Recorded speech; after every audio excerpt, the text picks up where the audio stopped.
प्रिय विद्यार्थियों नमस्कार। मैं महेश जैन, आपका हिंदी का शिक्षक।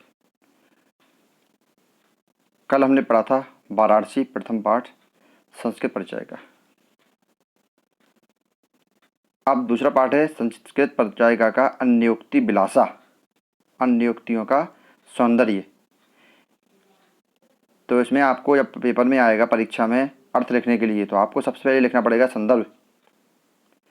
तो आपको लिखना है प्रस्तुत पद्यांश हमारी पाठ्यपुस्तक हिंदी के संस्कृत परिचय का भाग के अंतर्गत अन्योक्ति विलासा नामक पाठ से लिया गया है।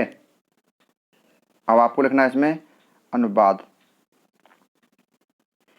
तो यहाँ पर अन्योक्तियों के माध्यम से हमें शिक्षा भी दी जा रही है। नित्यराम, नित्यराम होता है अत्यधिक या बहुत ही। नीचो, नीचो माने नीचा। अस्मि, हूँ। संधि विच्छेद करना आपको पहले। नित्यराम, नित्यराम माने अत्यधिक या बहुत ही। नीचः अस्मि इति, नीचः उत्तर संधि विसर्ग के आधार पर। अस्मि इति में यहाँ पर दीर्घ संधि है।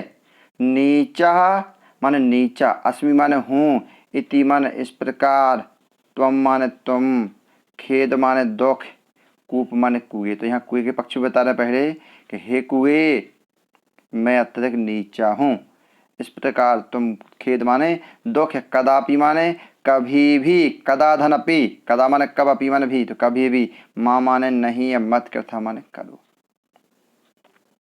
हे कुएं, मैं बहुत नीचा हूँ, ऐसा सोच करके तुम कभी दुख मत करो।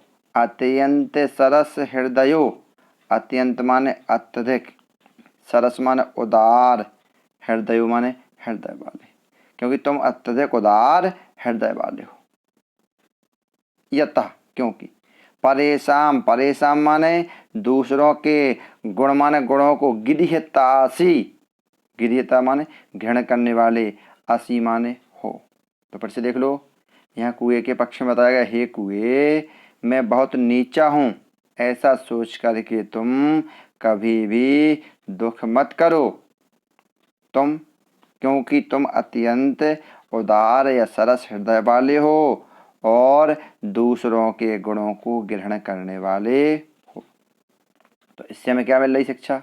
सज्जन के पक्ष में कहा गया है एक संत के महात्म्य कि हे सज्जन, अब कुएं की जगह सज्जन देख लो, मैं अत्यधिक नीच, छोटा हूँ, नीचा हूँ, ऐसा सोच करके तुम कभी दुखी मत हो, क्योंकि तुम अत्यधिक उदार हृदय वाले हो और दूसरों के गुणों को ग्रहण करने वाले हो। तो अगर पेपर में आएगा तो आपको लिखना है जैसा लिखा है कुएं के अर्थ में। तो हे कुएं, मैं बहुत नीचा हूँ, ऐसा सोचकर कभी दुख मत करो, क्योंकि तुम अत्यधिक उदार हृदय वाले हो और दूसरों के गुणों को, अब गुण का मतलब यहाँ पर रस्सी है, रस्सी यानी गुणों को ग्रहण करने वाले हो। दूसरा देखते हैं, नीर क्षीर विवेके हंस आलस्यम त्वमेयो तनु से चेत। विश्वम, छोटी की मात्रा है, वहां से ई निकाल लो, माँ में आ। विश्वम अस्मिन अधुना अन्यः कुलव्रतम पालयति कहा। तो पहले देख लो, यहाँ पर हंस है, हंस आलस्यम, हंस के पक्ष में लिखा है, तो संदर्भ वही रहेगा। नीर माने पानी, क्षीर माने दूध, विवेक माने पहचानने में या जानने में, हंस माने हंस, आलस्यम आलस को, त्वम यो, त्वम माने तुम, यो माने ही, तनु से माने करते हो, चेत माने यदि। तो कहा है कि हे हंस, यदि तुम ही पानी और दूध को पहचानने में या जानने में आलस करते हो, विश्वम अस्मिन अधुना अन्य, विश्वम, विश्व माने संसार, अस्मिन माने इसमें, अब इस संसार में, अधुना अब, अन्य दूसरा, अब इस संसार में दूसरा, कहा पीछे लिखा, कहा माने कौन है, कुल व्रतम पालयति, कुल माने अपने कुल के, व्रत माने नियम मर्यादा, पालिष्यति, पालन करेगा।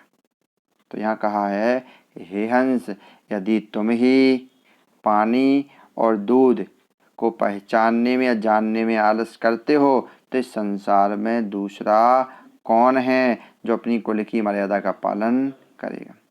अब यहाँ कहा गया काय के लिए, न्यायप्रिय व्यक्ति के पक्ष में कि हे पुरुष, हे न्यायप्रिय पुरुष, यदि तुम ही सत्य और असत्य का निर्णय करने में आलस करोगे तो इस संसार में दूसरा कौन है जो अपने मर्यादाओं का पालन करेगा।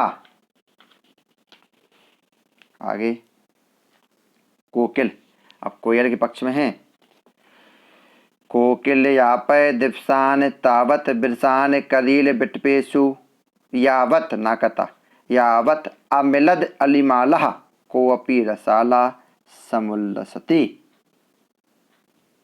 कोकिल माने कोयल, हे कोयल, यापय माने व्यतीत करो, बिताओ, दिवसान माने दिनों को, तावत माने तब तक, बिरसान बि माने रहित, बिरसान माने नीरस रसहीन, करील बिटपेशु करील के पेड़ों पर।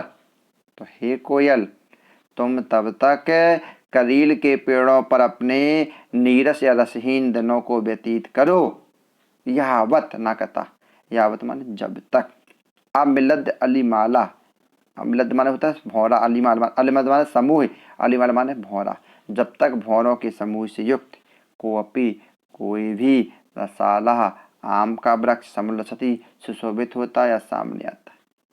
कहने का मतलब यह है कि हे कोयल, तब तक तुम अपने दिनों को रसहीन करील के पेड़ों पर व्यतीत करो जब तक भौरों के समूह से युक्त कोई आम का पेड़ विकसित नहीं होता, सुशोभित नहीं होता अर्थात सामने नहीं आता। अब यही बात मनुष्य पक्ष में क्या कहा गया, हे मनुष्य, कोयल की जगह मनुष्य, तब तक तुम नीरस, नीरस माने रसहीन या बेकार मनुष्यों में अपने दिनों को व्यतीत कर लो। कब तक, जब तक गुणवान व्यक्तियों के समूह से युक्त उदार हृदय वाला कोई श्रेष्ठ या अच्छा मनुष्य सामने नहीं आता है।